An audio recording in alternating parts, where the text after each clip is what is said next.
E além do drama humanitário, ainda não tem como saber a dimensão exata dos estragos.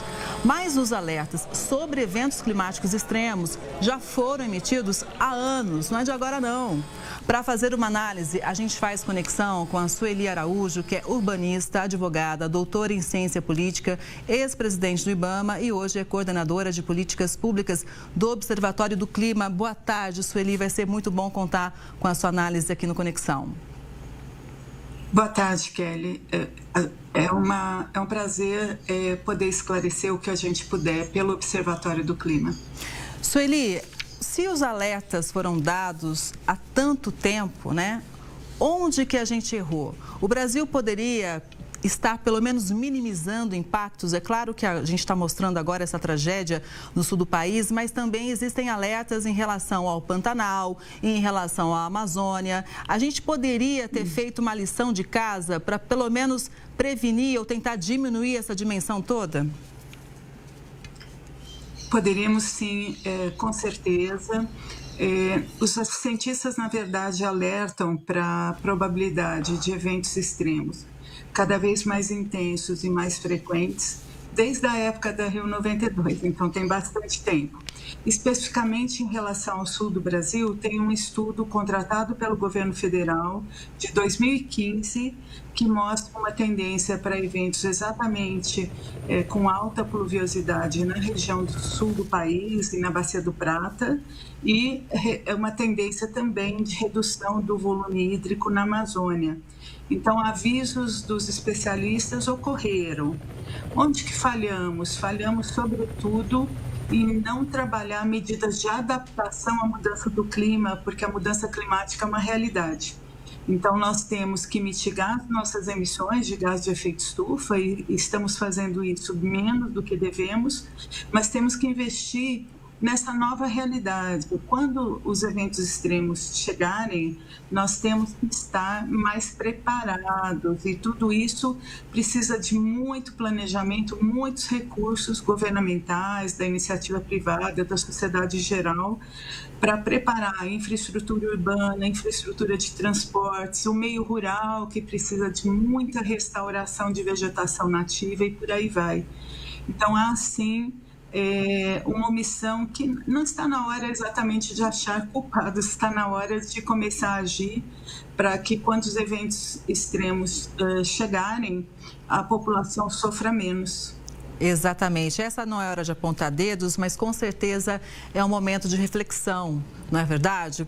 Que a gente mude de postura daqui para frente. Sueli, você acredita que essa tragédia no sul do país possa servir como uma espécie de chacoalhão para conscientizar, por exemplo, os parlamentares a pensarem um pouco mais antes de aprovar algumas leis que não protegem o meio ambiente? Olha, tomara que isso aconteça, que seja uma janela de oportunidade nessa perspectiva. O Brasil hoje é o sexto maior emissor de gás de efeito estufa no mundo e 48% das nossas emissões são o que a gente chama mudança de uso da terra, MUT. Isso é desmatamento. O desmatamento gera emissões de gás de efeito estufa e, no caso do Brasil e de outros países como Indonésia e Congo, é vetor principal, muito mais do que os combustíveis fósseis no nosso caso específico. E os parlamentares têm uma tendência de quererem flexibilizar leis que protegem a vegetação nativa, leis de licenciamento ambiental. Isso é muito frequente e está aumentando em termos de quantidade de proposições legislativas em trâmite. No meio dessa crise do Rio Grande do Sul, nós tínhamos em pauta projetos reduzindo reserva legal na Amazônia, a área de cada imóvel rural que não pode ser desmatada. Se votou recentemente, e aí é muito Rio Grande do Sul, a redução da proteção das vegetações não florestais em todo o país. Isso é assim, absolutamente cara de Rio Grande do Sul, né? Atrapalha muito a proteção dos pampas, muito mesmo, como também atrapalha a proteção do Pantanal e outras áreas. Então, está na hora de se afastar da pauta do Congresso Nacional um conjunto de propostas que está, sim, totalmente ligado com a piora das condições, tanto em termos de emissão de gás de efeito estufa pelo desmatamento, quanto reduzem a possibilidade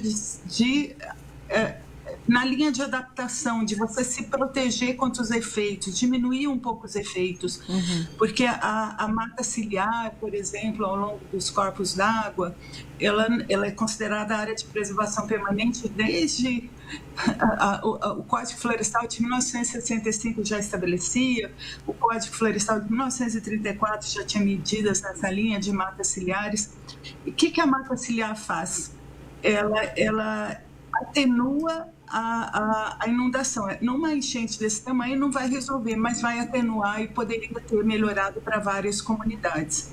E está tudo caminhando ao contrário, o Congresso Nacional votando a redução desse tipo de proteção, e inclusive o Estado do Rio Grande do Sul aprovou recentemente uma lei que diminui a proteção das matas ciliares. Então isso precisa mudar.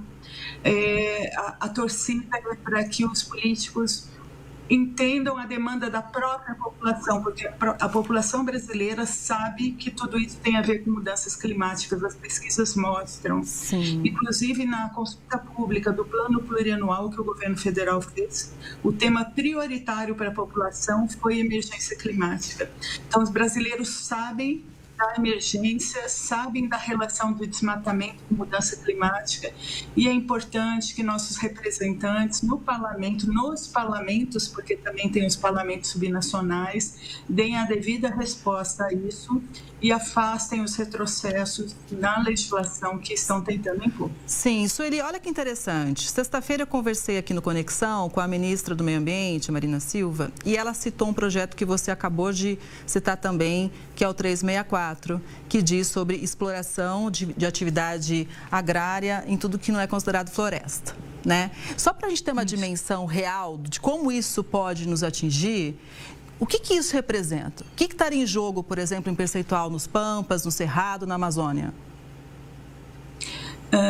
A Organização SOS Mata Atlântica fez uma nota técnica que aponta que, por exemplo, 50% do Pantanal seria atingido.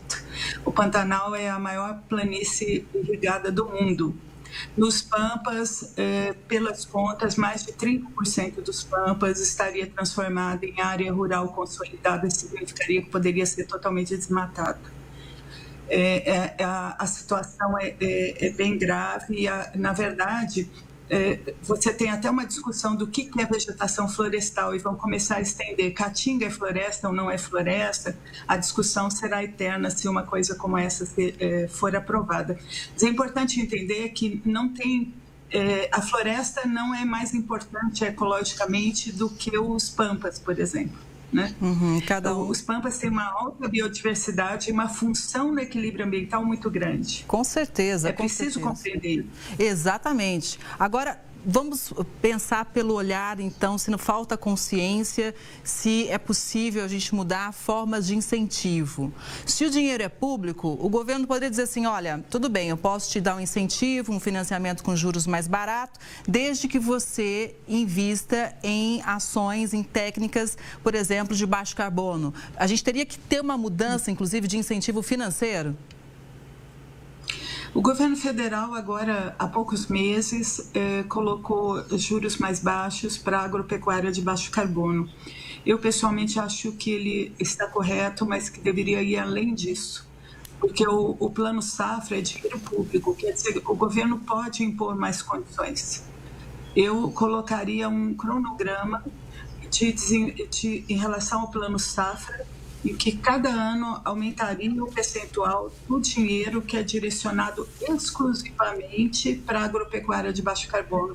Nós sabemos fazer no país agropecuária de baixo carbono, com plantio direto, com rotação de pastagem, no caso do gado, com conexão, com interligação, empreendimentos que interligam proteção florestal e lavoura. O Brasil sabe fazer isso, mostra nos eventos internacionais de meio ambiente como sabe fazer. Então, se o dinheiro é público, eu acho que a condição para o repasse deveria ser agropecuária de baixo carbono, além da questão dos juros mais baixos. E eu acho que também é um momento a gente esclarecer, é possível produzir bem e mais em parceria com o meio ambiente, Sueli? Tenho certeza absoluta, e o setor da agropecuária só vai ganhar protegendo mais o meio ambiente e observando as regras da legislação ambiental. Isso garante perpetuidade dos recursos, de qualidade do solo, de volume hídrico, de tudo que eles precisam para não precisar ficar mudando, necessitar ficar mudando de áreas, né? A agropecuária não pode ser de degradação e você vai para outro local, depois você vai para outro, não pode ser assim.